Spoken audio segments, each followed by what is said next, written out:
Hello friend, welcome back to my channel. Friends, आज हम यहाँ पे आईआईटी जेईई मेंस परीक्षा में पूछा गया मैथ का एक बहुत ही अच्छा प्रश्न करने जा रहे हैं।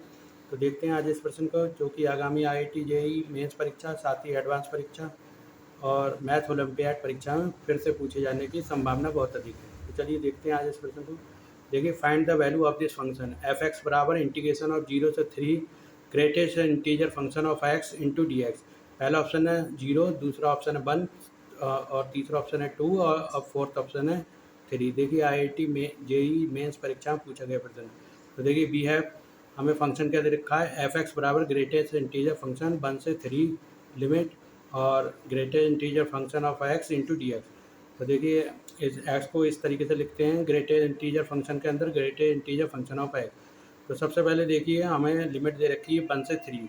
तो हम देखेंगे कि ग्रेटेस्ट इंटीजर फंक्शन हमारा कहाँ कहाँ लाई करता है। तो अगर हम इसको 3 पार्ट में डिवाइड कर लेते हैं, ग्रेटेस्ट इंटीजर फंक्शन को, अगर ग्रेटेस्ट इंटीजर फंक्शन हमारा 0 से 1, अगर लिमिट है 0 से 1 के बीच, 0 से 1 के बीच ग्रेटेस्ट इंटीजर फंक्शन जो है हमारा, वो एक्स क्या होगा, 0 होगा। 0 से 1 के बीच ग्रेटेस्ट इंटीजर फंक्शन की जो वैल्यू होगी वो 0 होगी इंटू डी एक्स प्लस। अब 1 से 2 लिमिट के बीच देखते हैं। अगर 1 से 2 लिमिट के बीच देखते हैं तो ग्रेटेस्ट इंटीजर फंक्शन की वैल्यू हमारी 1 होगी इंटू डी एक्स। ठीक है, इसी तरीके से अगर हम लिमिट 2 से 3 के बीच देखते हैं तो ग्रेटेस्ट इंटीजर फंक्शन की वैल्यू हमारी 2 होगी इंटू डी एक्स। यानी ये सब वैल्यू 0, 1 और 2 ये एक्स की वैल्यू आ रही हैं हमारी, क्योंकि एक्स जो है वो ग्रेटेस्ट इंटीजर फंक्शन के अंदर लगा हुआ है। ठीक है, तो अगर हम एक्स की वैल्यू देखते हैं तो अगर 0 से 1 के बीच, 0 से 1 लिमिट के बीच देखते हैं तो एस की वैल्यू ग्रेटेस्ट इंटीजर फंक्शन में 0 आएगी। और अगर 1 से 2 लिमिट के बीच देखते हैं greatest integer function of x की वैल्यू 1 आएगी। और 2 से 3 लिमिट के बीच देखते हैं greatest integer function of x की वैल्यू तो 2 आएगी।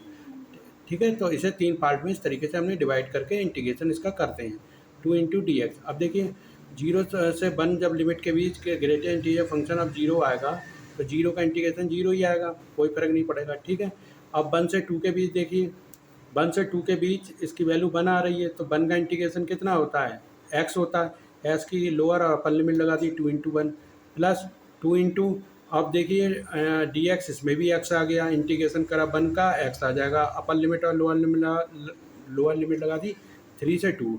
अब देखिए बराबर 0 आ गया। अब एक्स की वैल्यू 2 से 1 के बीच लगाते हैं, अपर लिमिट और लोअर लिमिट, 2 - 1 प्लस 2। ऐसे ही अपर लिमिट और लोअर लिमिट लगाते हैं तो एक्स की वैल्यू 3 - 2। अब देखिए बराबर 0 प्लस 2 में से बन गए, बन आ गया प्लस 2 इंटू, अब देखिए 3 में से 2 गए, बन आ गया, तो हमारा आ गया 0 से 0 ही रहा, 1 प्लस 2 यानी 3।